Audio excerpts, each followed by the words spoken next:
Okay, so we're about to begin with Aries. First of all, we could read it, but this is just a synopsis of the Aries. Remember, we spoke about the fire element. The fire element has Aries, Leo, and Sagittarius. They all share many things in common, but they're different.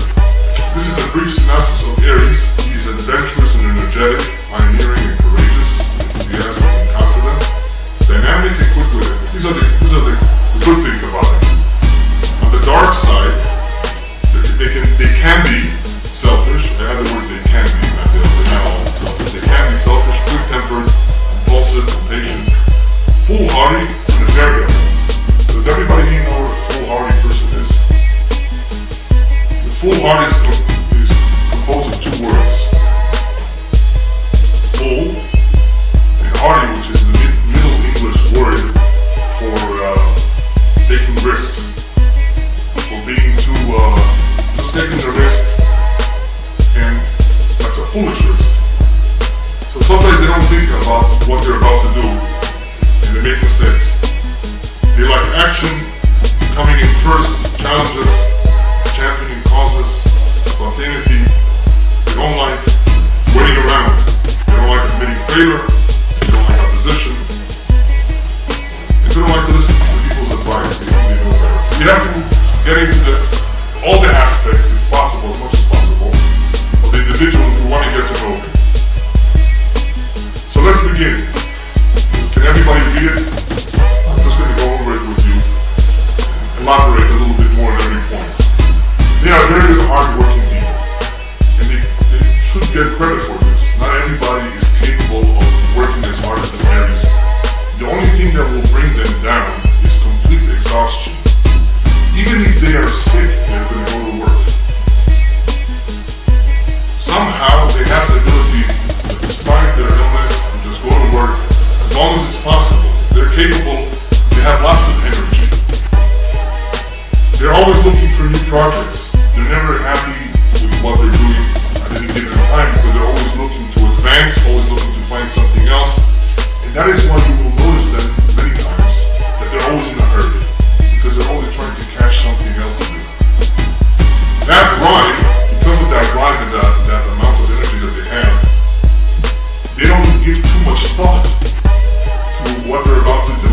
And they make mistakes, because they're always in a hurry, rushing, new project, something important, it's important to them, at least they think it's important. And that is why they don't always give enough thought if what they're about to do is correct, right. Think about it, they're not the type to think things through. And if they have a problem that they don't seek the advice of others, you can imagine this combination, not taking the advice of others, not thinking through something very well, they're going to make mistakes, and they make lots of mistakes. They don't always admit it. That's where the problems begin. So if somebody admits it, then he has a chance to learn from his mistakes and to take whatever necessary action to make sure it doesn't happen again. They are daring and rash. Those of you who don't know what these words mean, they take risks. They are impulsive, in other words, they will do things very quickly and they will fall. But they don't accept defeat. Many of them, if they fall, they'll just get up again, go over it again. And because of the energy and the drive, they will start a lot of things. They're very good at initiating. Give the Aries a job and he will get it started, but he won't finish it. That fire will burn out. Give them a book to read, they'll never finish it for sure. I've never seen an Aries finish a book from cover to cover. Unless, of course, he has other influences that gives him the patience and the interest in that particular topic. They'll just flip through it. So they don't always finish. So because of that, you cannot rely on an Aries if you're going to give them an important project that they're going to do it from A to Z. Almost impossible that will happen unless it's very simple. Can't blame them, that's the way they are. It's not that they don't want to, it's just that they're going to lose interest after a while, they're going to get into something else. They care about today, yesterday's lessons are forgotten, and tomorrow is far away, so what's to think about it? They're just focused on what's happening today. One of their weaknesses is taking orders. They don't take orders easily. And because of that, as you can see I wrote here, that many of them just prefer to be their own boss. They can't work for someone else. They're not lazy, so that's one of the the strengths that they have. Laziness being one of the bad midot, absolute, does not usually exist by Aries. They're not lazy. They will not therefore tolerate lazy workers either. If you're working for an Aries and you're lazy, you're not going to work for him for too long. They're capable of staying up late. As I mentioned before, they work very hard. And they may call you late at night with their ideas. But it's late at night, not for them, and they expect you to be up and listen to what they have in mind. And that's why I wrote they don't need sleeping pills, because they would rather stay awake out of fear of missing out on something. They're always thinking, they're very active, and they have a lot of energy, so they don't necessarily need to sleep a lot, they don't care about sleeping as much. And this is the typical, and every one of you who may have some Aries in him will not necessarily have all of this. As far as their mannerisms, they're very forceful, assertive.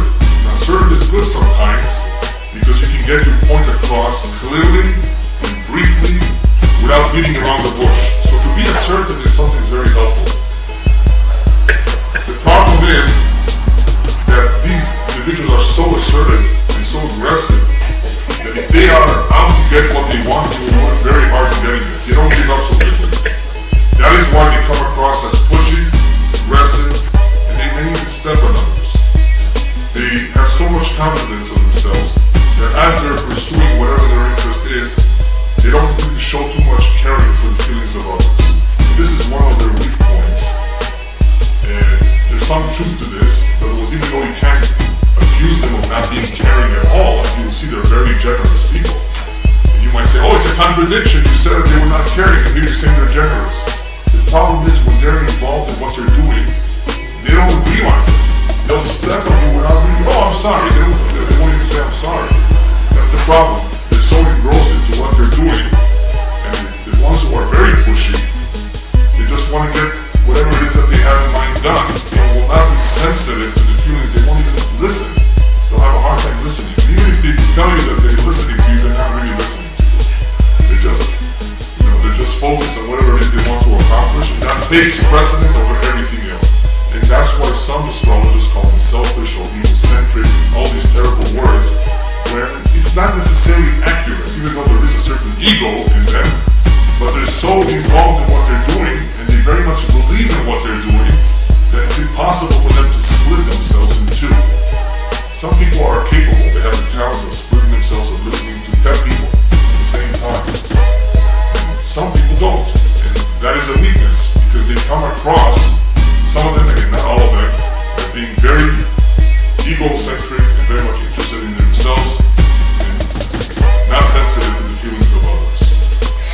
And that is why they're unaware that they're causing any inconvenience to anybody, and if you speak to them, what's funny is that they'll actually be innocent. They'll show a certain innocence. Really, I didn't intend it to be that way, and you don't believe it. They're just not believable sometimes, because when somebody's so pushy and aggressive, you don't want to believe that what he's saying is that what he's trying to defend himself is true. You might say, oh, he's just covering up for what he really is, but no, he really shows a certain innocence, and it's because of this innocence and why he believes in himself that makes them so fearless. They're not afraid to go to battle. They're not afraid if somebody. They're actually very good to have around if somebody